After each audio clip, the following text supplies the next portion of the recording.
दोस्तों, आज आप लोगों को सोने का घा की मजेदार कहानी सुनाने जा रही हूँ। कहानी को शुरू करती हूँ। हरियाणा के एक गांव में एक मूर्ख किसान रहता था। वही क्या, वह तो पूरा का पूरा गांव ही मूर्ख था। वह किसान बड़ा गरीब था। उसके पास छोटा सा एक खेत था जिससे वह अपना तथा अपने परिवार का पालन पोषण करता था। घर में वह, उसकी पत्नी तथा 3 छोटे छोटे बच्चे थे।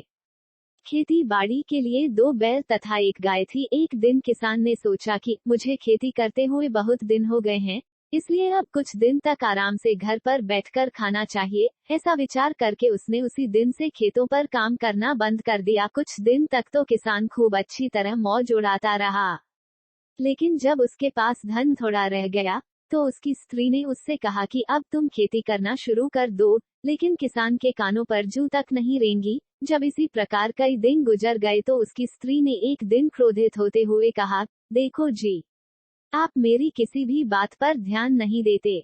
घर का तथा जानवरों का खर्च कहाँ से आएगा? खेत पर जाए बिना काम कैसे चलेगा? पत्नी की बात सुनकर किसान को भी ताव आ गया। उसने अपने बेलों को साथ लिया और हल को कंधे पर रखकर खेत की ओर चल दिया। चलते चलते रास्ते में उसे एक आदमी मिला। उसने पूछा, क्यों भाई, इस समय कहाँ जा रहे हो? किसान ने गुस्से में कहा, तुम्हें इससे क्या मतलब?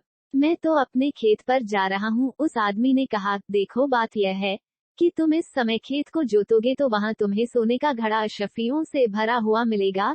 इसलिए तुम आज से ही पूरे खेत को जोत डालो। लेकिन एक बात का और ध्यान रखना कि धन को पाकर घमंड मत करना, वरना तुम्हारा धन लूट या छीन लिया जाएगा। इतना कहकर वह आदमी अचानक वहाँ से गायब हो गया। वह किसान मूर्ख तो था ही, इसलिए उसने उस आदमी की बात पर कोई ध्यान नहीं दिया। लेकिन जब वह अचानक गायब हो गया तो उसे बड़ा ही आश्चर्य हुआ। वह अपने खेत पर जा पहुंचा और उसे जोतना आरंभ कर दिया। जोतते जोतते अचानक उसके हल का फार किसी चीज से टकराकर जमीन में गड़ गया। किसान ने बहुत कोशिश की कि हल को बाहर निकाल ले, लेकिन फार इतनी गहराई से जमीन में गड़ गया था कि किसी तरह निकलता ही नहीं था। अंत में परेशान होकर किसान अपने घर लौट आया। घर जाकर उसने अपनी पत्नी से कहा, तूने किस घड़ी में मुझे खेत पर भेजा था? हल का फार जमीन में इस तरह गड़ गया है कि किसी प्रकार निकलता ही नहीं है। तू मेरे साथ चलकर उसे निकलवा दे। जब उसकी पत्नी ने यह सुना तो वह भी किसान के साथ चल दी। लेकिन उसे विश्वास नहीं हुआ कि हल का फार जमीन में गड़ गया है। खेत में पहुंचकर किसान की पत्नी ने देखा कि हल का फार धरती में गड़ा हुआ है। अब दोनों ने जोर लगाना शुरू किया। आखिर में खूब खींचतान करने पर बड़े जोर की आवाज के साथ हल का फार जमीन से छूटकर अलग हो गया। किसान की पत्नी बुद्धिमान थी। उसने गड्ढे में जाकर देखा तो अशर्फियां नजर आई। किसान की पत्नी ने सोचा कि यह अशर्फियां किसी बर्तन में ही रखी होंगी। यह सोचकर उसने गड्ढे में हाथ डालकर खींचा तो सोने का एक घड़ा अशर्फियों से भरा हुआ ऊपर आ गया। किसान और उसकी पत्नी की आंखें फटी की फटी रह गई। दोनों बहुत खुश हुए।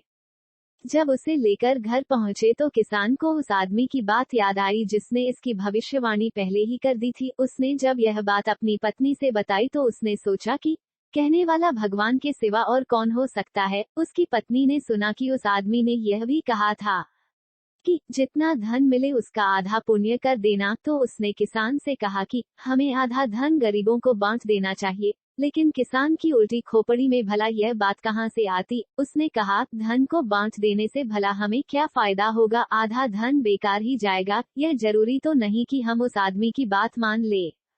लेकिन किसान की पत्नी ने धन के 2 हिस्से करके एक हिस्सा गांव के गरीबों में बांट दिया। इतने बड़े पुण्य की खबर सारे गांव में फैल गई। जो भी इसे सुनता वह किसान तथा पत्नी की सराहना किए बिना नहीं रहता। जब गांव के धनवान व्यक्तियों और जमींदारों ने सुना कि उस किसान को कहीं से इतना धन मिला है, उन्हें बड़ी जलन हुई। उन्होंने किसान के पास जाकर पूछा, क्यों भाई, तुम तो अब बड़े मालदार हो गए हो, बताओ तो सही कि वह धन तुम्हें कहाँ से मिला? किसान मूर्ख तो था ही, उसने सारी बात जमींदारों को बता दी। तब जमींदार लोगों ने सोचा कि हम भी ऐसा ही करें, शायद कभी हमारी भी तकदीर खुल जाए और हमें भी अशर्फियों से भरा घड़ा मिल जाए। यह सोचकर वे सभी अपने अपने घर चले गए। धन पाकर किसान को बड़ा अभिमान हो गया। किसान ने सोचा कि अब मैं गांव का सबसे धनवान हो गया हूँ, जमींदार भी मेरे सामने दबता है, अब मुझसे कोई आंख नहीं मिला सकता। अब तो किसान ने गरीबों से बेगाड़ लेना तथा उन्हें सताना शुरू कर दिया। उसके विरुद्ध कोई कुछ कह भी नहीं सकता था।